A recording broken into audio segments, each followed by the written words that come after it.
lalo pa nating sinisilip ang mga susunod na mangyayari sa pinakamainit, pinaka-trending, at pinaka-pinag-uusapang serye ngayon.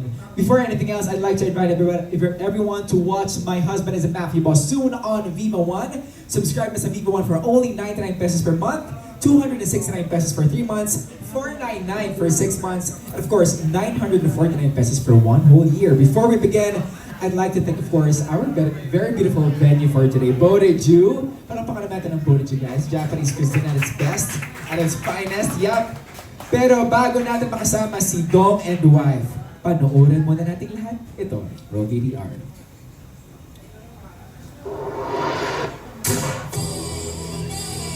Rosemary ba talaga apelido ko? Oy babae, sabi ko, sakay.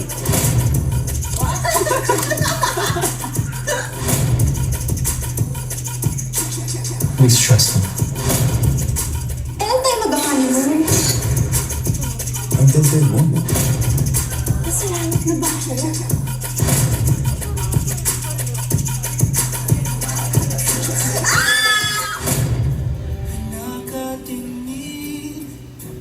You better get used to this kind of life, wife. There you have it, ladies and gentlemen. Palakpakan naman natin yon. Wow, the most talked about series to date. Mga ka-Viver, tawagin na natin ang mga karakter na linggo-linggong nagpapakilig at nagpapatawa at nagbibigay ng excitement sa ating lahat. Okay, you know what? Ito yung gorgeous, lovable at certified queen ng eksena. Sabi nila medyo OA daw siya, medyo lutang at laging may sablay, at ang mafia boss na cold, intimidating at laging in control. Pero sa likod nito, unti-unti natin nakikita kung paano lumalambot ang puso niya pagdating kay, of course, Amy. Kaya dapat natin bangan ang mas matinding kilig, lambing at chaos mula sa Dong and Wife na talagang pinag-uusapan online. Ladies and gentlemen, please welcome Ezekiel and Amy, Joseph, Marco, and Ren Escaño. There you go, ladies and gents, the stars we have for today. Joseph and Ren in the house. Maraming salamat. Hello. There you go, guys. Ayan. Of course, can we have a photo opportunity for you guys bago tayo magsimula? Ayan. Picture muna tayo. There you have it. You both look amazing today, guys. I mean, look at the visuals. Grabe si Ren. Always looking beautiful, of course. Joseph, picture tayo for all of our media friends that we have here today with us. Picture. 1, 2, 3, smile. There we go. Wow. Rises as the top series today. Okay, can we favor a little bit to our left first? Ayan. Boom. There we go. 1, 2, 3, smile. 1, 2, 3, smile. How about we favor to our right? Yun. Perfect. 1, 2, 3, smile. Last to the middle. Smile, 1, 2, 3. And there we go, beautiful. Thank you so much, Ren and Joseph. Please, feel comfortable. Have a seat. At gusto namin marinig yung inyong paunang pabate sa mga kasama natin ngayon. And of course, our friends online watching us. Please do share this video, by the way. Ayan, Ren, what are your thoughts? Kamusta? What's going on in your head? Kinakabahan po ako. Kinakabahan ka? Una-una po sa lahat, maraming salamat po. Na pumunta kayo ngayon lahat dito. Ang dami niyo nakakatuwa. Maraming salamat po sa effort at sa time po ninyong lahat. And we're so happy na nandito po kayo. And You can see so many familiar faces and so nice to see you all. And yeah, actually we're so excited for this. It's such incredible news, especially for us and to the rest of the team. Maraming salamat po sa lahat na sumusuporta ng My Husband is a Mafia Boss. Always here for you guys. I mean, I'm sure nakita niyo yung feedback ng mga tao online. Grabe. Intense, no? Grabe, non-stop sila. Non-stop? Every day may bagong edits. Grabe. Every day, ang daming tweets. Yeah, grabe. Sobrang nakaka-overwhelm talaga. And you know what? I don't mind kung ganun kadami yung notifications natin, di ba? Parang, di ba, it's a good problem to have. It's a good problem. Right. So, thank you so much, guys. Meanwhile, a few minutes from now, start tayong Q&A. Pero, remind ko lamang po, guys, to our friends from the press and KOLs natin to remain seated po while ongoing yung ating question and answer portion para makita po din yung ating ibang mga kasamahan sa likod. Thank you so much. So, eto na, are you guys ready? Yeah, it's time for the much awaited Q&A session with our Joseph and Ren members. Very thankful. Yung pressure, I really think that pressure is a privilege. It's what makes you.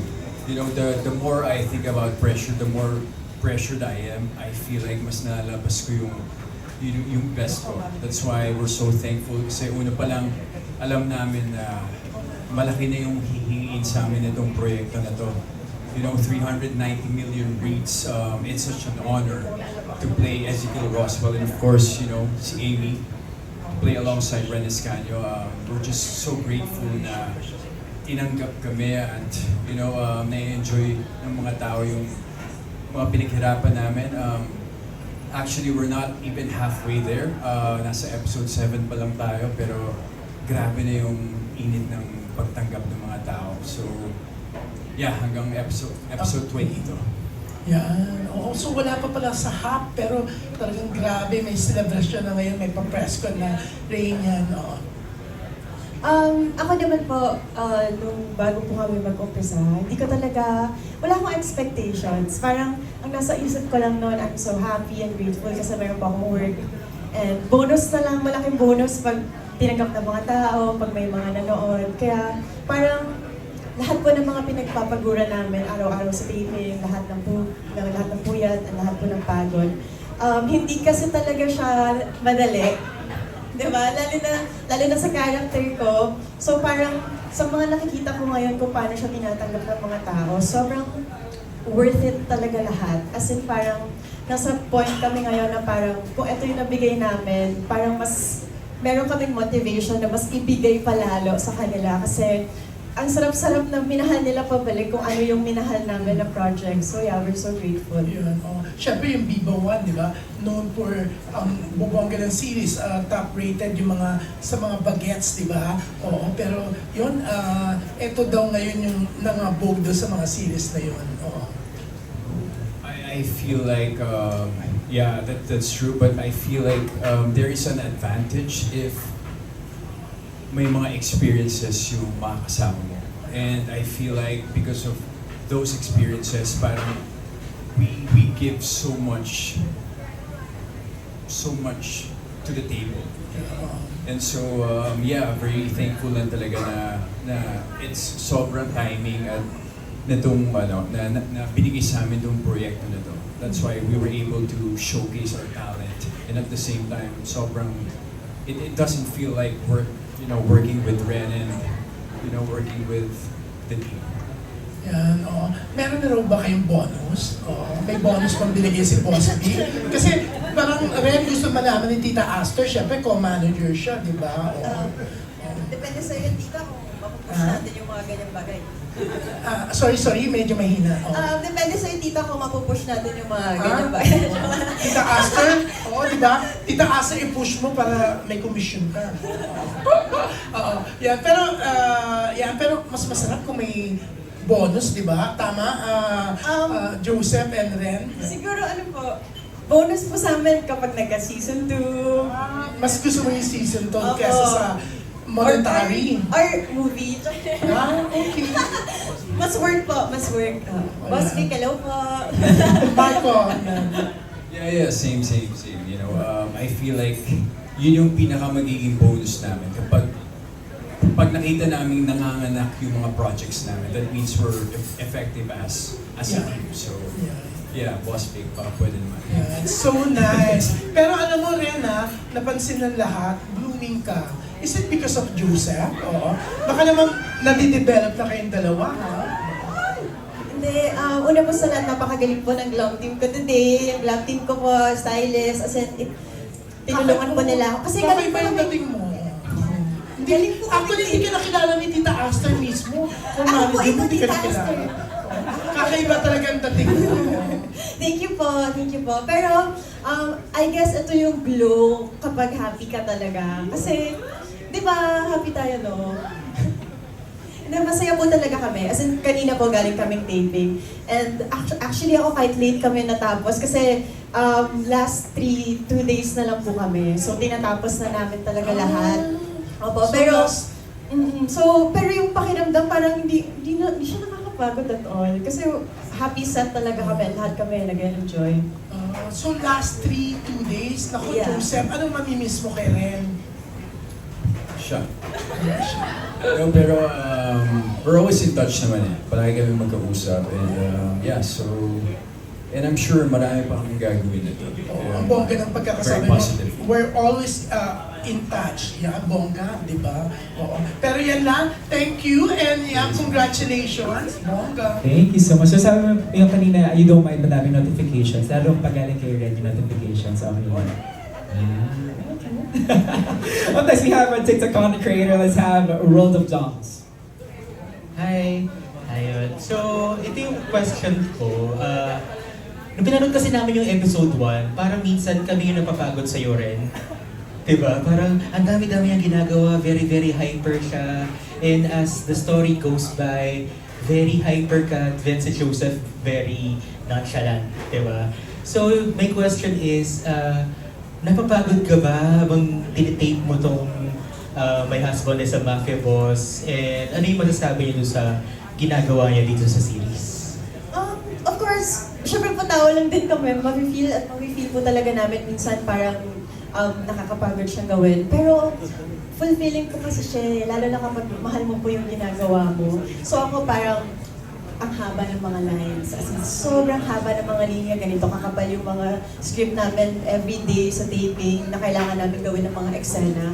Tapos every sequence parang halos lahat ng emotions, parang lahat ng emosyon pinapalabas talaga ni Amy. Like, magiging masaya siya, tapos magpo-fourth wall siya, mag-iiyak siya. So parang, ang chaotic talaga. So ako parang, dahil sobrang in-embrace ko yung character and minahal ko siya, parang hindi ko na actually nararamdaman to the point na parang na-absorb ko na talaga na nadadala ko na sa bahay. So parang nagiging less yung work for me kasi ganun ko siya ka napasok, I guess. And masaya kasi maging Amy Romero eh. And siguro hindi mo mafe-feel na may mabigat ka din dinadala or napapagod ka kada taping kung matagal mong inantayin. I guess, yun. Well, same thing sa akin. Sobrang lapit sa akin ng character ni Ezekiel. And yeah, it's the challenge is big. Every taping, grabe yung challenge namin to the point na nagtatanungan kami na kaya ba natin to, kaya ba natin to. We're gonna see 6 pages scenes, 8 pages scenes, and nag-throw lines kami for 2 hours, 3 hours. So we're just throwing lines kasi yung challenge sa kanya, grabe, sobrang daldal ni Amy. And yung sa akin naman, as in puro English. You know, it's at the end of the day, it's not my first language. So, it's quite also a challenge for me. Kaya, grabe yung challenge namin sa isa't isa. Pero, at the end of the day, you know, humuhugot kami ng lakas sa bawat isa. And, sobrang na-inspire ako na rin because sobrang hardworking niya. And just whenever I think about that, you know, palagi kong iniisip that, you know, dapat mas galingan ko pa, dapat mas magtulungan pa kami, maghilahan pa kami pataas. Kaya, yeah, it's just very thankful na si Ren yung partner ko. Ayun, thank you so much. And I just knew that yung last month, Aris pala si Ren. So kaya talagang super hyper ka pala talaga dito sa role na to. Actually, ang nilagay ko po talaga sa background ni Amy, I think Aris. Aris talaga. Aris din talaga siya. Aris energy siya. Aris energy. Actually, mag-birthday tayo. For Tino. Oh my gosh. Ayun, yun lang naman. Same sapak. Same sapak. Ganyan. Kaya ko, minsan 80 din ako ganun. Sorry. Thank you so Thank much. you po. Thank you so much. It's a tie. Pero rin naman, sabi mo kanina, ang tagal mo inintay dito and you really deserve this. I mean, for the longest time, you've been working really hard. And now, ito na yung harvesting season mo. Yun ni Joseph, diba? Congratulations for that. Next, let's have from Random Republica, Miss Kate at the Heart. Hi, Miss Kate. Hi, good afternoon. Thank you, CJ. Anong instance or moment yung nagpa-realize sa inyo na hit nga talaga yung series? And parang can you give us a glimpse kung ano yung pagbabago ngayon pag lumalabas? To be honest, I've been on the industry for almost 20 years. So alam ko kapag yung material puputok. Ever since na nabasa ko pa lang sinasabi ko na sa kanya, this is gonna be big, this is gonna be big. We have to do great alam mo yun, mas parang pinipressure ko pa siya to the point na parang hindi enough yung ibigay namin yung best namin. But we really have to push kasi sobrang daming taong naniniwala at sobrang invested sila sa libro at especially sa character ni Ezekiel and Amy. And yeah, from the very beginning, alam ko na it's gonna be big. Especially nung dumating si Direk first day namin, nakita ko yung kung paano niya ginagawa. Sabi ko, okay, we're in good hands. This is gonna be good. Alam niyo po ako sa totoo lang. Nung isang araw nga po, tinanong ko pa yung RM ko. Sabi ko, totoo ba itong mga pinupost ng Viva or baka clickbait lang? Sabi ko ganun. Baka po baka way lang po nila para mas ma-curious sa mga tao ganyan. Tapos sabi ni Ate May, sabi niya, ano ka ba, hindi naman sila mag-post ng ganyan kung hindi totoo. So, actually, pag marami pa ako nababasang good comments, ganyan. As in, pinipigilan ko yung sarili ko magbasa. Parang, hindi ka pwede masyado matuwa. Baka makampante ka, baka hindi ka na mag-effort, or baka mawala yung fire, ganyan. So parang, lagi kong iniisip na parang, hindi pwedeng tumigil dito. Na nakikita ko nagugustuhan siya ng mga tao. Parang, yun. Pero hindi ko pa siya fully ma-absorb. Ganun po. Tapos minsan parang one time, kapag lumalabas po kasi ako, minsan hindi naman ako nag-aayos, so lagi ako nakakap, ganyan. Dati po, as in wala talagang nakakakita sa akin.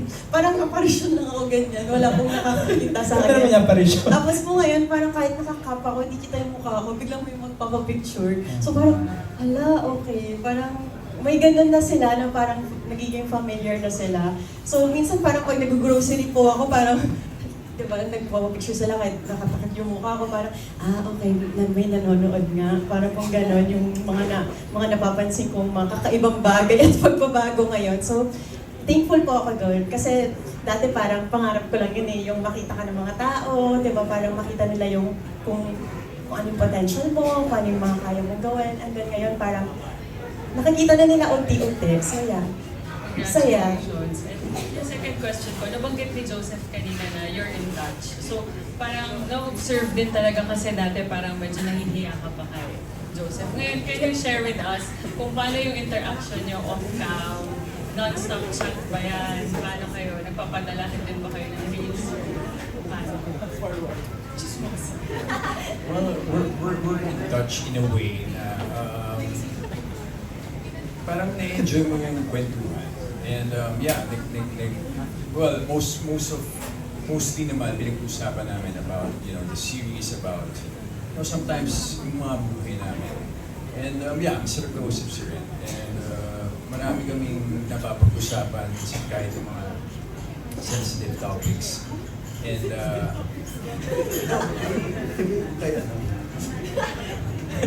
basta yun, marami kaming, we're very comfortable na pag-usapan kahit anong bagay. To the point nga na minsan kahit na nagkakaroon kami ng tampuhan, inuupuan namin. And then we're both mature. And, naayos naman namin right away. So I think kasama talaga in any relationship na magkakaroon ng tampuhan. And I feel like the more na nagkakaroon kami ng problem, tapos pag naayos namin, mas naging solid yung bonding namin sa isa't isang time. Kilala ko siya and yeah. Mukha lang po yun na nahihiya po ako. As in, ako po yung pinakamagulo sa buhay niya ngayon, I guess. Ako po, sobrang thankful po talaga ako na si Joseph po talaga yung kasama ko dito sa project na to. Honestly talaga, and genuinely. Kasi madami na po akong nakatrabaho before na mga nagiging kaibigan ko. Pero hindi po ako umabot sa point na naging ganito ako comfortable. Or siguro syempre inalaw ko din yung self ko because part siya ng work na kailangan kong maging fully and 100% comfortable with him para mas maging natural kami on screen. Pero kasi hindi lahat nakapasok ng ganito ka-personal sa buhay ko. Kasi ako parang nagmatan sa malls, na parang, taping friends lang mga yan.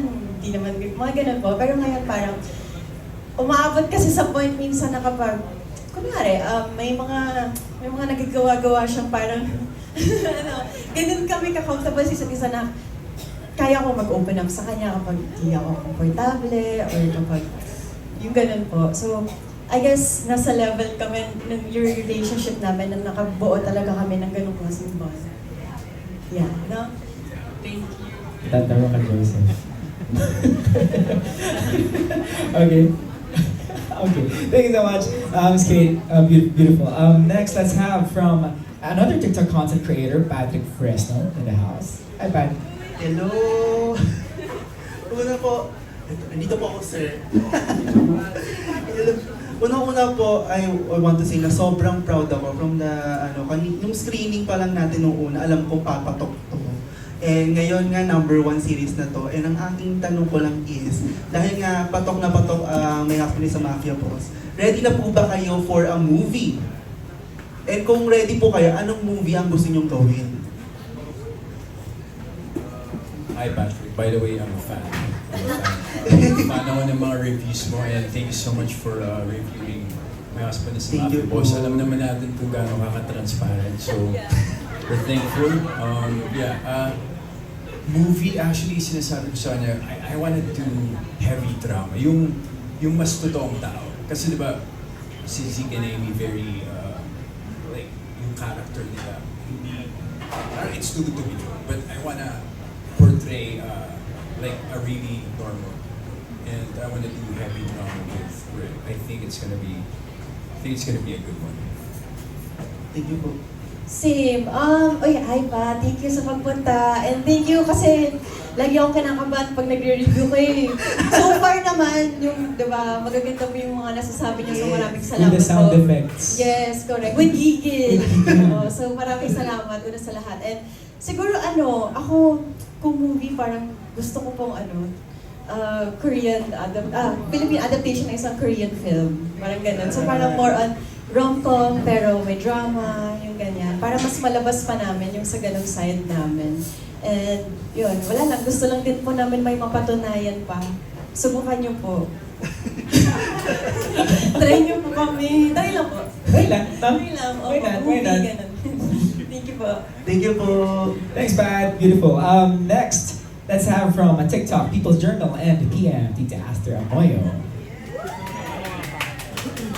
May mga fans ako dito. Mga fans ni Ren at saka ni Joseph. Tumayo daw ako para makita ko. Yes, please, Tita Aster. Saan po kayo? Alam mo Ayun. yun. Para makita po yung Sure, I dress see ko you po, now. Tita Asta. Para makita po yung dress. Okay. OOTD.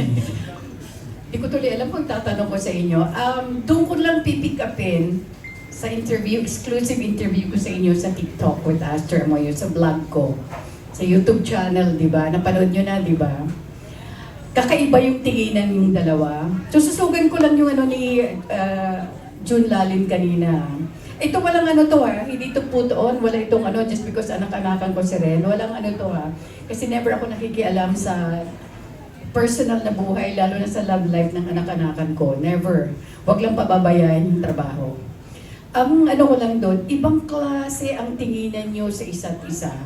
Malalagkit hindi natural na natural yun dahil tayo lang tatlo at saka yung crew ang tao doon. So, parang ibang-iba yung tingin nyo sa isa't isa. Was that for real or there's something, may kakaiba? Basta may kakaiba sa inyong dalawa? Sample nga, patingin ng tingin. Okay. May follow-up yan ha. Sige, antay ko muna yung sagot nyo. Well, I think sa lahat naman ng makaka-partner mo sa pelikula, sa series, talagang hindi maiiwasan na, ma-develop ka.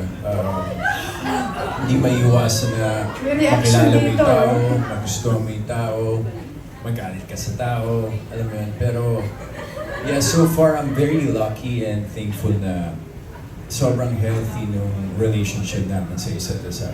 At parang for us, at the end of the day, ang priority namin is,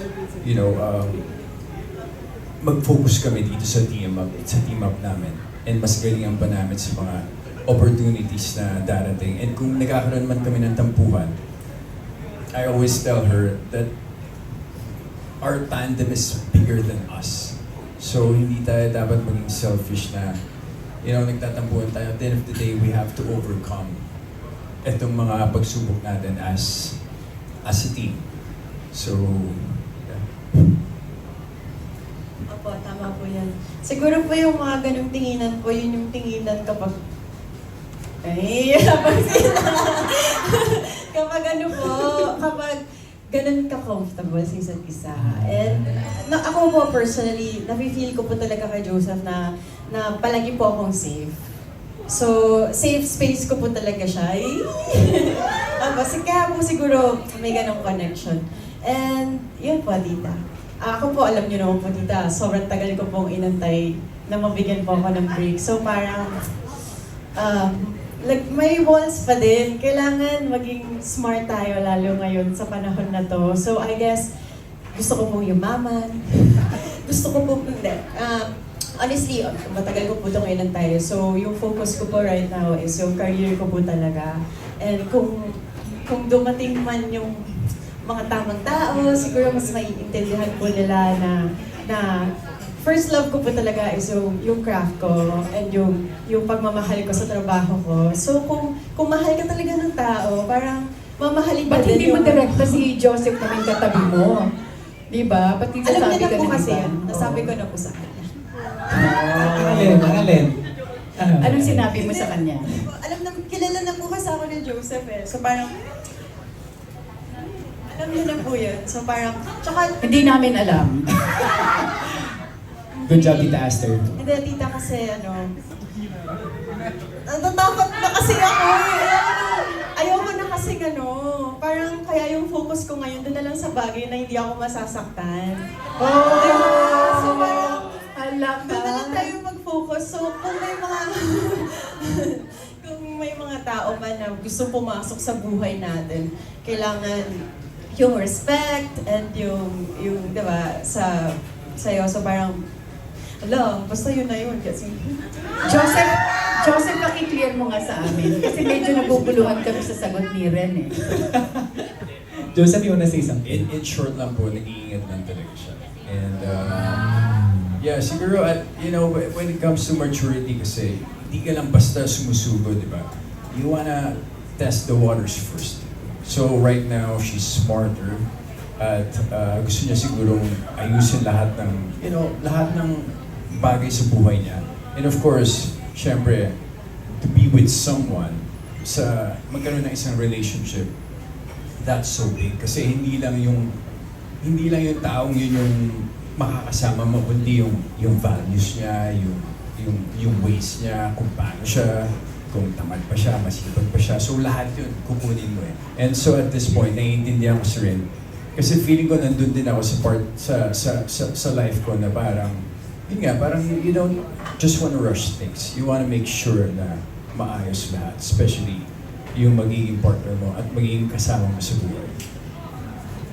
Actually, yes. In a way, naiintindihan ka namin. Pero babalikan ko ulit ha. Kasi sorry ha, dahil na-interview ko kayong dalawa exclusively. Okay, tinanong ko kayo. Ay, tinanong kita, specifically ikaw, Joseph. Is Ren girlfriend material? Ang sinagot mo ay? Wife material. Pakilakas lang, please. Wife material. Oh yes, diba? I think nasa tamang edad na po siya. And yeah. Kailangan niya lang i-improve yung cooking skills niya. Tapos ready na talaga siya. Okay, sige, pagbigyan ko na nga kayo. May ayaw nila ako tantanan, no? Pero ang gusto ko lang itanong, kasi nabanggit mo rin na ilang taping days to go na lang. Ano ang mamimiss nyo sa isa't isa? Yung mga away yun. Ano po, tita? Actually, alam niyo po, yung script, yung episode 17 and 18 po, honestly, hindi ko siya binasa. Hindi ko siya binabasa. Sinasabi ko po sa kanilang lahat yun, hindi ko siya kayang tapusin talaga. May problema po ako doon. May problema ako sa pag-detach sa mga bagay-bagay at sa mga tao. Kaya nga kagabi sa taping, sabi ko, magpaka-mysterious girl kaya ako today. Huwag ko sila masyadong kausapin para detach ko na yung self ko. Kasi hirap na hirap po ako lagi doon, lalo na kapag matagal ko nakakasama yung mga tao. So, mga tao, or is there a specific person? Bakit plural yung mga tao? Sila po lahat. Sila po lahat. Kasi honestly, lahat talaga sila napalapit talaga sa akin. So, lagi akong may problema doon na paano kumalas, paano bumitaw. Kasi, yung ganun talaga eh, pag napalapit sa puso mo, so parang, okay, diba, hindi mo na sila masyadong makikita. So, kailangan mo ulit sanayin yung sarili mo na wala sila. So, yun. Kasama dun sa mga tao si Seth. Siyempre po, tita. Kasi of all people naman sa set, siya talaga yung pinaka-na-attach ako eh. So, yun yung pinakamalaking challenge din for me na paano ko ulit sasanayan yung sarili ko na okay, hindi na kami lagi magkikita. Kasi ngayon, halos everyday, magkasama po kami. Pero I guess yung friendship naman, hindi naman mawawala eh. So, yun yung importante. Yung friendship namin, alam ko, solid. Joseph, anong mamimiss mo? Well, of course, I'm gonna miss our bonding moments. Kasi, alam mo yung parang pumasok sa bagong trabaho, tapos nakakita ka ng best friend. And ganun eh, parang she's like my buddy. You know, every time I go to the set, I'm excited. Kasi alam kong yun know, may kalantalan ako, may katsikahan ako, may kasama ako sa kalokohan. And at the same time, you know, kasama ko pa siya sa pag-angat when it comes to doing great scenes together. And yeah, I'm gonna miss her for sure. But like I said, sabi ko naman sa kanya, nandito lang naman ako palagi. Anytime, I'm just a text away.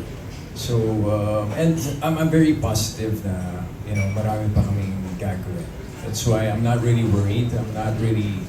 Hindi ako nasesabaks because, yeah, there's more to come. Lastly, sige, last na lang kasi marami pang gusto magtanong. Lastly, anong nabago sa inyong dalawa doing this series?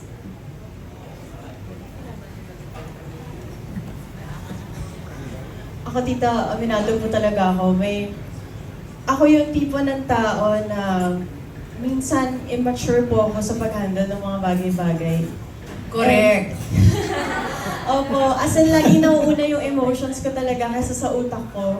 And nung nakilala ko si Joseph, at dito sa buong project na to, ang dami ko talagang pinagdaanan. In a span of 4 or 5 months, sobrang dami kong pinagdaanan. And naging dahilan si Joseph kung bakit naging mature ako sa pag-handle ng mga bagay-bagay. Magiging honest ako, lagi ko talagang iniisip yun na parang, oh nga no, dati ganito ako. Pero ngayon, dahil nandiyan siya, ginagayad niya ako eh, tinuturuan niya ako, dapat ganito, dapat ganyan, wag ganito, wag ganyan. So parang, naging mature ako in a way kung paano ko ina-handle yung mga bagay-bagay. So, yeah.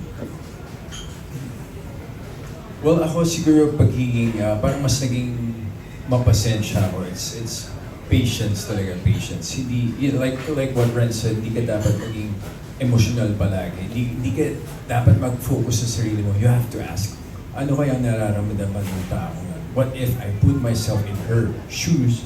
Anong mararamdaman ko? So parang, siguro yun, yung pag-iintindi mas lumalim yung pag-iintindi ko when it comes to like relationship, to people. And yeah, I'm thankful kasi, you know, natuto rin ako kay Ren na yun, mas humaba yung pasensya ko. Feeling ko mas naging maluwag yung loob ko na parang hindi na ako ganun ka-selfish when it comes to just focusing on myself. But sometimes you have to understand the other people para mas maintindihan mo yung kabuuan. Thank you sa pagiging honest and of course, congratulations and good luck sa next project niyo. Thank you. Thank you so much, Tita Aster. More projects to come for sure, diba? This is the chance na para makita ka na, hey, this to our good, would be good in the project as well. So, let's manifest that for it to happen. Up next, let's have a TikTok content creator, Princesa Suji. Hello, good morning, good afternoon po, Mom, Dad.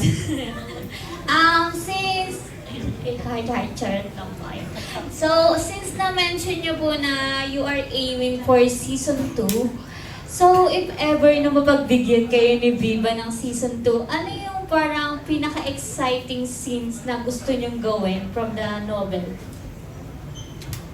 To be honest, hindi ko pa nababasa yung season 2. So, yeah, but I feel like mas magiging challenging yan. we need to step up. Mas kailangan may ipakita kaming kakaiba. And looking forward na sana, magdilang ang Amerika na sana matuloy ang season 2 if you guys will stream legally. So, only on Viva 1 guys, stream legally. Yes, ako din, actually same. Hindi ko muna binasa yung book 2 kahit na nung tapos ko yung book 1, gusto ko pasahin agad yung kasunod. Kasi diba, alam niyo naman yung kwento, diba? So parang binigyan ko yung self ko na pasahin kasi una sa lahat ayoko mag-assume. Ayoko din ma-jinx kung diba, kung meron man. Pero based kasi sa mga nababasa ko online, parang mas magiging challenging nga siya kasi si Amy, mas parang magkakaroon na siya ng maturity and mas makakakita tayo ng iba't ibang range niya eh. Mag-iiba-iba siya ng personality, may mga ganon. So, very exciting, honestly. So, sana marating natin yun. Looking forward and manifesting.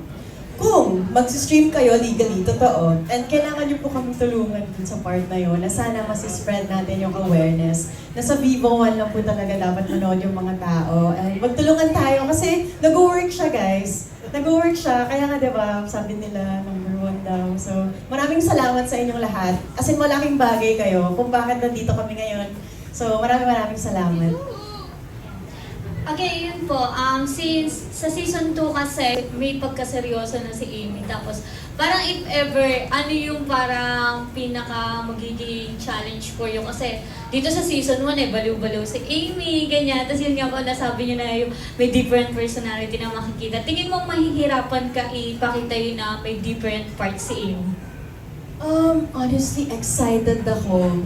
Kesa dun sa natatakot ako or mahirapan, hindi ko masyadong iniisip yung mga ganun. May ganun akong parang, okay, magla-level up, so matcha-challenge ako. So parang uhaw na uhaw ako sa ganun. So parang feeling ko naman, lahat naman ng bagay na gusto nating maabot, kaya nating magawa kung talagang buong puso mong i-embrace on, diba? So I guess ako, mas iniisip ko ngayon is, kung darating man tayo doon, kailangan kong mapatunayan kung bakit tayo nakarating doon. So, yeah. Hopefully. Okay, thank you so much. Thank you so much. Kung darating man tayo, ibig sabihin it's meant to happen. Diba? And I believe that's somewhere there sa blueprint ni God para sa inyo guys. Up next, let's have from TV5 Digital, Von Belinario. Hi Ren and Joseph, congratulations sa success. Siguro susugin ko na yung sinabi ni Ren kasi nag-viral yung post mo na yun sa social media, yung pakiusap mo sa publiko na mag-stream legally. I-emphasize lang natin yung kahalagahan nito para rin sa industriya at hindi lang sa inyong programa but sa whole industry. Actually po kasi, nakasalalay po talaga yung mga shows sa, of course, sa mga audience, sa mga tao. So, hindi po kami mabibigyan din ng mas maraming trabaho. Hindi po kami makakapag-produce ng mas magagandang content kung hindi rin po tayo magtutulungan lahat. So, napakalaking tulong talaga na maging aware yung mga tao na yung pag-stream legally at hindi po pagnood sa mga illegal sites ay malaking tulong po talaga siya. Hindi lang siya about sa views, hindi lang siya about sa gusto namin mas umigay yung Viva 1. Of course, kasama yon. Pero, mas doon kami sa part na mas malaking tulong po sa industriya. Kung doon tayo sa mas tamang way ng pagnood ng mga pinaghihirapan ng mga tao. Kasi this is not just about us, hindi lang siya about sa career namin, hindi lang siya about sa show. Kundi yung araw-araw na nakikita namin na pinagpapaguro ng mga tao, yung mga art dep, yung mga sa wardrobe, makeup, lahat-lahat sila, as in binibigay nila yung best nila. So ang kapalit nun is of course, yung mabigyan sila ulit ng next project. Kahit na hindi kami part nun, ibig sabihin nun, kapag nabibigyan ng mga tao, kapag nakakapag-produce ang Vivo 1, ibig sabihin, mas maraming opportunities, mas maraming mga ganitong shows yung mag-produce nila, and of course, magla-level up. Yung lagi nyo pong nire-request na, sana ganitong, ito yung expectations namin. Dapat ito yung mga locations, expensive, ganyan-ganyan. Kaya po natin yun eh. Kaya natin makipagsabayan internationally, naniniwala ako kung magtutulungan tayo lahat. So, big step po talaga yung supportahan natin at mag-spread tayo ng awareness na ma-absorb and maging aware yung mga tao na pag-stream talaga sa legal na paraan. At yun ay Viva One, 99 pesos lang po yan every month. And kung gusto niyo po, pwede kayong makishare sa ibang kakilala niyo na meron. Diba? So malaking bagay po talaga siya. So sana matulungan niyo kami sa part na yon para yung season 2 natin level up and mas mabigay namin sa inyo kung ano yung ina-expect ninyo. So yeah, thank you. And matulungan ang buong industriya.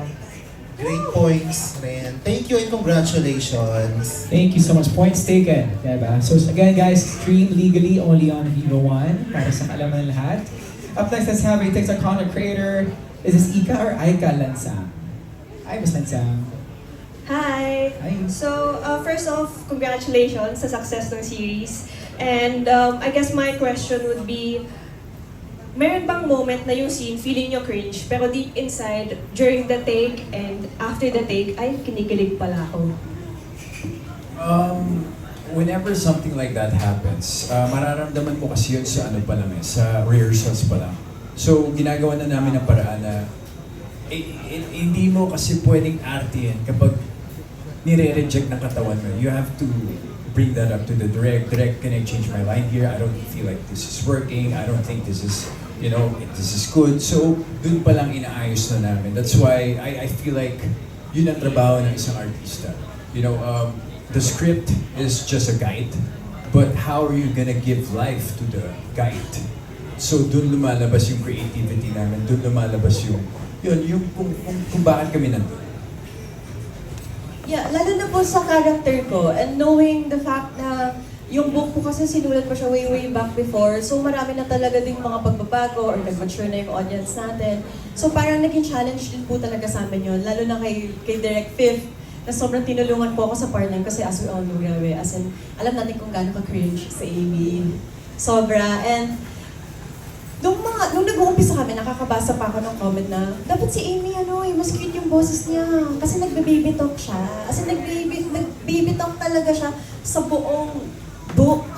So, tinry ko yun. Tinry ko yun sa mga first few taping days namin na tinry ko maging ganun yung atake. Kasi ginamot talaga namin in Direct Fifth. Kasi ayaw namin maging ganun ka-cringe. Kasi nga alam na namin na baka yun na maging comment ng mga tao. So, nakita nyo naman, di ba? Alam natin lahat na yung tipo ng cringe na katanggap-tanggap and ang saya na tinanggap niyo yung ganong Amy.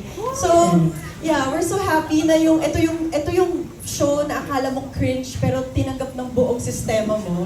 Knowing na yung mga tatay na iba, mga nanay, buong pamilya, sinusuportahan nila, pinapanood nila. So parang, ang saya maging cringe. Thank you for that. Pero I just wanna congratulate again kasi nga, hindi lahat kaya yung parang may aspeto na feeling niya cringe to, pero you guys made it work or nakakakilig siya at ang sarap niyang panoorin actually. Ako, I watch My Husband is a Mafioso para, maaliw ako. It's a feel-good series for me, lalo na after a long day at work. Parang ang saya niyang panoorin, matutuwa ka. And then, one more question. So, sabi niyo, malapit na kayo mag-end ng shooting. So, what part of your character became easier to understand? Yung parang dati, bakit siya ganito? But right now, I understand why you are like this or why my character is like this.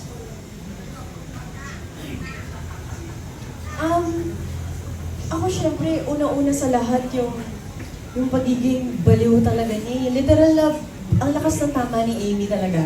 Yun yung tipong kapag una mo siyang pinanood and kapag non-reader ka, as in mapapa-question ka, anong ginagawa nito? Nagbe-break siya ng fourth wall, kausap niya yung sarili niya, and yung way ng pagtingin niya sa mga bagay-bagay, diba, as in literal. So, ako dati parang kine-question ko pa yun na parang nire-reject pa siya ng katawan ko, ng sistema ko.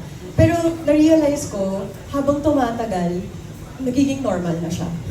Yun talaga, dahil sa naging normal na siya sa akin, nakita niyo naman, di ba, parang pag dinideliver ko yung line ko, parang natural na lang talaga sa akin na lumalabas na yung pagkatao talaga ni Amy. Kasi parang siyang, may kaluluwa si Amy, tapos bilang sumanib sa'yo. Yung ganung level na dadala ko siya sa bahay, sa lahat-lahat. So, yeah, yun. So, I feel like yung pinaka dumikit sa akin is, life doesn't stop kapag nawalan ka ng mahal sa buhay. You can still be happy, you can move forward. it doesn't mean nakakalimutan mo yung nawala sa buhay mo. But then, yeah, once you accept things and, kapag nag-let go ka, minsan dun dumadating yung mga bagong tao sa buhay mo. And at the end of the day, you will find the right people in your life. They will find you. And so I think that's what happened to Ezekiel Roswell. Nung nahanap niya si Amy, parang nabuhay ulit. Bumalik yung humanity side. And I feel like it's all applicable sa ating lahat. Loss is hard. But, it's God's plan. You gotta trust Him. And, yeah. Thank you and excited sa next episodes. Thank you so much. So, Joseph, feeling mo meeting Ren is fate doing its job? I think lahat, faith. Lahat na nangyayari sa buhay mo. Di ba nga sabi nila, if you receive something, that's God's direction. If you don't receive it, that's God's protection. So, beautiful. Yeah. So it's safe to say na Ren is God-given sa'yo. Yeah. Yes, there we go. I love how you guys look at each other. Next, let's have Manila Standard, Nikki Wang.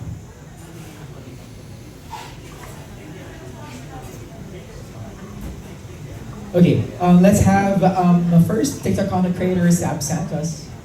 Hi, Sab. Hello! Hi guys! So, yung first question ko, with all the success, syempre maraming comments tayo natanggap, either good or bad. Is there a particular comment na tumatak sa inyo? Whether good or bad ba ito? Yes, ako po meron. Yes, Ren. Kasi nag-post nga po ako about sa stream legally, yung mga ganun po. Tapos meron pong nag-reply po sa akin sa Twitter. Sabi niya, ayoko nga, mag-workshop ka muna. Sabi niya po sa akin, sabi ko, oo nga, tama siya. Tama naman siya. Napaka-importante ng workshop.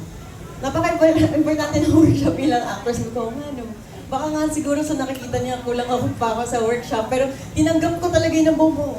Tapos medyo pinanood ko ulit yung unang episode. Sabi ko, ano kaya dito yung sinasabi niya, kailangan ng workshop, mga ganun po. Pero lahat po talaga kasi ng mga nakikita namin online, tinitake namin siya positively and nakakatulong po siya eh. Like for example, may mga negative silang nasasabi na thankful kami na sobrang konti lang. So parang tinitake, tapos share namin kay Direk, may ganito pong comment, ganyan. Tapos nagagamot po namin siya sa mga susunod na taping. Ginagawa namin siya ng paraan para, of course, mag-improve. Kasi yun naman yung goal, na kung ano yung mga binoboses ng mga tao, papakinggan talaga namin. Then para naman po sa kanila talaga tong show na to. Well, actually, we're open to criticism, but we don't really focus. Hindi namin pine-personal. So that's why for me, ang tumatak sa akin yung mga positive reviews which yung sinabi nilang parang hinugod daw si Zeke at si Amy sa libro. So dun pa lang nakakatabanan ng puso kasi alam mo, pag nakikita nila yung characters sa inyo, that's a good sign. It's true naman, like for readers, naiintindihan talaga nila yung character ni Amy eh. Na it's not like people say na cringe, it's not like that. Kasi sa book, it's much worse. Yeah, exactly. Actually, pinagtatanggol pa nga siya eh. Yung mga non-readers sinasabi na sobrang cringe na, ang cringe naman ito. And pinagtatanggol na, hindi, alam mo ba sa book, mas cringe pa si Amy. Totoo talaga po yun. As in, ginamot po talaga namin yun. Pero to the point na kailangan makita pa rin ng mga tao kung gaano siya kabaliw. Diba? Natimpla namin siya ng maayos. Kaya minsan parang kasi konti lang din naman. In fairness naman, konti lang yung mga nakikita ko na nagsasabi na cringe nga daw. And OA. Sabi nila OA. Sabi ko, correct. Hindi siya si Amy Romero, kundi siya OA. So, tinitake ko yun as positive talaga na, okay, yes, tama. OA daw ako. Correct. Tama yung ginagawa ko. OA nga. Yes. And yeah, it's kahit naman ano yung comments, it's still a successful show, kaya nga #1 siya sa Viva 1. So, after the success of My Husband is a Mafia Boss, if given the chance to have your own anthology, like Ravgel and then Ashton, is there a specific plot na gusto nyong ma-explore? That's It's a very good question. I want to do something parang outside the box, parang mga Black Mirror type. Have you seen Black Mirror? So siguro something medyo crazy siya, and at the same time, malalim yung story.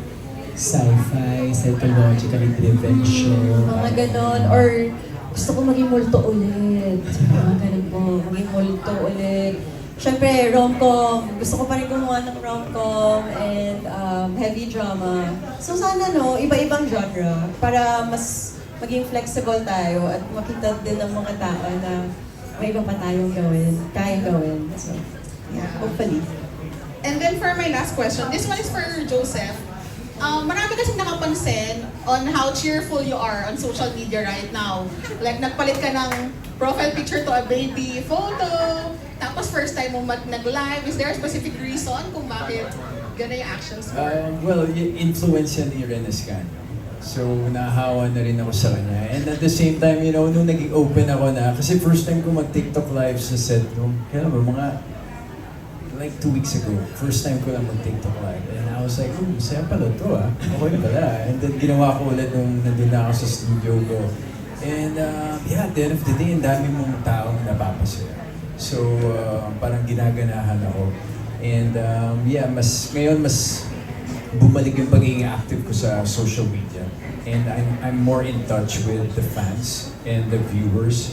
So I think now is the right time, especially, with the success of my husband is a mafia boss. It's my way of, thanking them back na somehow reachable si Ezekiel Locsin.